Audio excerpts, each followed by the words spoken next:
यामध्ये दिवसेंदिवस अपघाताचं प्रमाण खूप वाढत आहे। यामध्येच पुन्हा एकदा नाशिकमध्ये मनाला सुन्न करणारा एक प्रकार घडला आहे।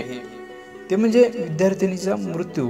ट्युशनहून परत येत असताना भरधाव ट्रकने स्कूटीला धडक दिली।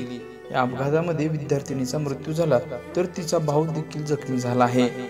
या अपघातानंतर घटनास्थळी तणावाचं वातावरण निर्माण झालं होतं। जखमी मुलाला उपचारासाठी रुग्णालयात दाखल करण्यात आलं आहे।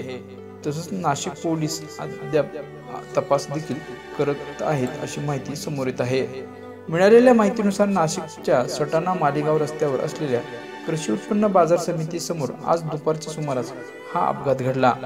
ट्रक आणि स्कूटी यांच्यामध्ये हा भीषण अपघात झाला। अपघातामध्ये स्कूटीवरून जाणाऱ्या विद्यार्थिनीचा मृत्यू झाला असून भाऊ जखमी आहे। ही विद्यार्थिनी अजमेर सौंदाणा येथे राहत होती। मोक्षदा जगदीश बधान वय वर्ष 17 असं मृत विद्यार्थिनीचं नाव आहे। मोक्षदा ही सटाण्याहून क्लास करून अजमेर सौंदाणा येथे आपल्या भावासोबत स्कूटीवरून घरी जात होती। त्यावेळी ही भयंकर घटना घडली। तिची स्कूटीला भरधाव ट्रकने धडक दिली। ट्रकच्या धडकेमध्ये मोक्षदा ट्रकच्या मागच्या चाकाखाली आली आणि मात्र जागीच तिचा मृत्यू झाला।